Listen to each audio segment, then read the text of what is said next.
Hi friends, I am Sumita Pandey. आज का विषय है समास, जिसे इंग्लिश में कंपाउंड कहते हैं। यह कक्षा 6 से 10 के लिए है।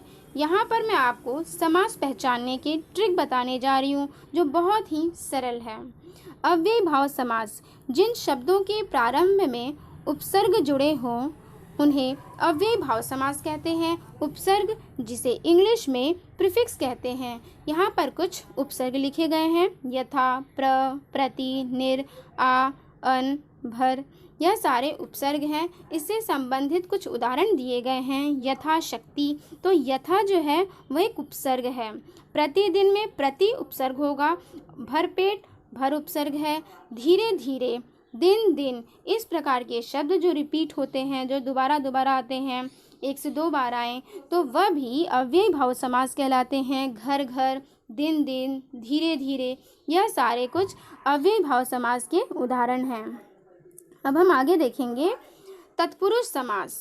समास को अलग करने पर बीच में का, की, को के लिए, में, पर, से निकले। कहने का तात्पर्य यह है कि आप लोगों ने कारक चिन्ह पढ़े होंगे। टोटल 8 कारक होते हैं, उसके आपने चिन्ह पढ़े होंगे, कर्ता ने, कर्म को, करण से।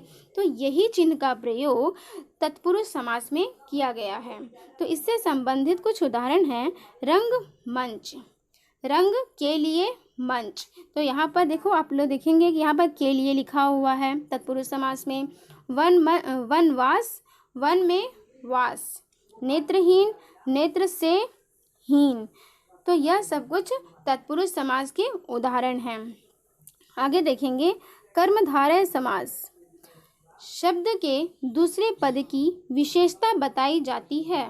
अगर जो शब्द दिया है और उस शब्द में दूसरे पद की अगर विशेषता बताई जा रही हो, तो उसे कर्मधारय समास कहते हैं। और इसमें आपको जो शब्द दिया जाएगा उसमें आप कैसे लगाकर अगर प्रश्न करते हैं और उसका उत्तर अगर प्राप्त होता है, तो वह कर्मधारय समास कहलाएगी। एक उदाहरण करके देखेंगे। मृग नयन, अगर मैंने इसमें प्रश्न किया अपने आप से, कैसे करके करेंगे। मृग नयन, नयन कैसा है, मृग के समान। तो यह क्या कहलाएगी, कर्मधारय समास।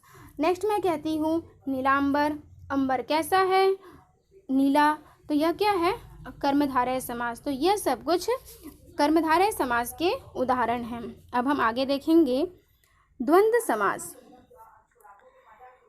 द्वंद्व समास क्या है, योजक का चिन्ह, यानी कि योजक चिन्ह का प्रयोग इसमें किया जाएगा। जो द्वंद्व समास होंगे उसमें योजक चिन्ह का प्रयोग किया जाता है। जैसे लेन देन, आप देख रहे होंगे कि लेन देन के बीच में योजक चिन्ह लगा हुआ है। तो इसे कैसे कहेंगे, लेन देन, लेन और देन। तो योजक चिन्ह को हटाने के लिए और यूज किया सकता है, या का इस्तेमाल किया जा सकता है। दाल रोटी, दाल और रोटी। अपना पराया, अपना या पराया। ऊपर नीचे, ऊपर या नीचे। तो इस प्रकार से बहुत सारे द्वंद्व समास के उदाहरण मिलेंगे। नेक्स्ट है द्विगु समास। द्विगु समास के उदाहरण है, यहाँ क्या है, द्विगु समास, इस समास में पहला पद संख्या होता है। यानी आपको मैंने बताया होगा कि इससे पहले जो एक वीडियो था, आप समास का एक वीडियो और देखिएगा, उसमें मैंने समास के अच्छे से पूरा एक्सप्लेन किया है। ठीक है, तो जैसे यहाँ लिखा है पंचवटी, तो पंच जो है वह पूर्व पद है। ठीक है, तो जैसे मैंने कहा, नेक्स्ट है नवग्रह। नव क्या है, पूर्वग्रह, सॉरी, नव जो है वो पूर्व पद है और ग्रह उत्तर पद है। तो मैं आपको कह सकती हूँ कि पंच 5 होता है, नव मीन्स 9 होता है। तो जहाँ पर संख्या की बात की जाएगी वह द्विगु समास कहलाता है। और मैं आपको एग्जाम्पल दे देती हूँ। चौराहा, 4 राहों का समूह।